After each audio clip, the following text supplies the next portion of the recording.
இந்த கம்பெனியில் வந்துட்டு கார்ன் புட்டு பொடி கேரளாவில் ஈஸியாக கிடைக்கிது. ஸோ இது எப்படி பண்ணுறதுன்ட்டு பார்க்கலாம். கொஞ்சம் நல்லா வாயகண்டு இந்த பேசின் மாதிரி பாத்திரத்தில் கொஞ்சம் கொஞ்சமாக தண்ணி விட்டு அப்படியே விரவி கொண்டு வரணும். தண்ணி நிறைய விடக்கூடாது.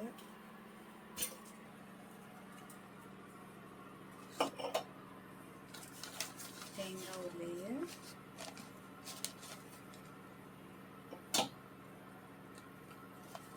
துருவி வச்ச தேங்காய், இன்னும் திருப்பியும் மாவு,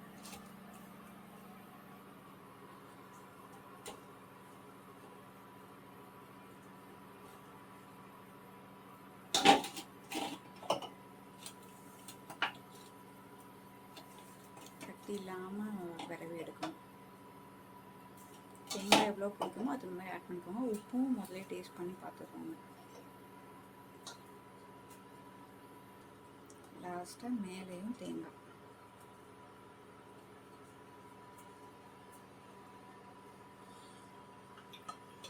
இந்த புட்டு இது வந்துட்டு ஸ்டீமரில் வைக்கிற மாதிரி உள்ளது.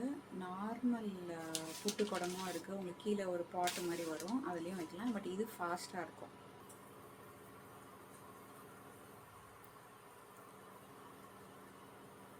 ஒரு 5 நிமிஷம் வேறு டைம் இருக்குமாப்பா?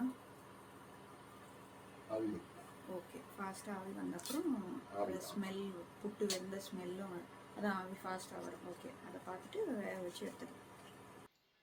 இன்னொரு வெரைட்டியும் பார்த்துடலாம். செம்பா அரிசியோடைய புட்டு. ஸோ இதுவும் உங்களுக்கு ரெடிமேடாக கிடைக்கிது. ஸோ இந்த ஒரு அளவுக்கு ஒரு குட்டி பத்துற அளவுக்கு இந்த மாவே போதும். உப்பு கொஞ்சம் போட்டிருக்கு.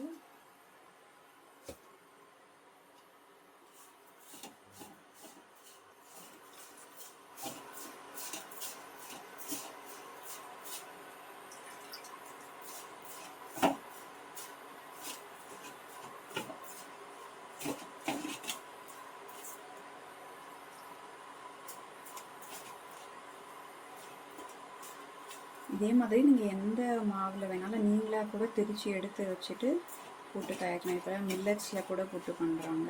இதே மாதிரி கோதுமையிலையும் பண்ணலாம். ஆனால் கோதுமை இந்த மாதிரி வரவதுக்கு ஈஸியாக வராது. அது இன்னொரு நாள் உங்களுக்கு வீடியோ போடுறேன். டயபெட்டிஸ் பேஷண்ட்டுக்கு என்ன ரெசிபி பண்ணுறதுன்னே ஒரு இது வரும். அப்போது இந்த மாதிரி வெரைட்டியாக பண்ணிக்கலாம்.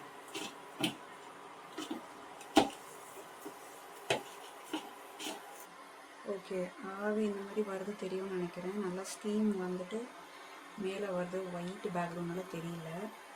ஸோ இந்த மாதிரி வந்த தொடங்கி ஒரு 2 மினிட்ஸில் இது வெந்துடும். இனி நம்ம எடுத்துடலாம்.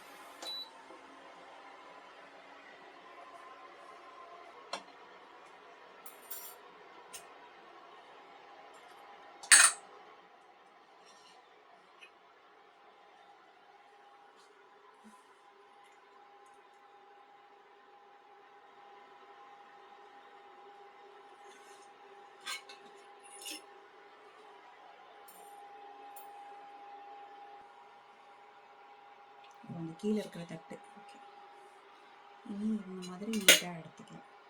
நீ அடுத்த புட்டும் பக்கத்தில் வச்சுக்கலாம்.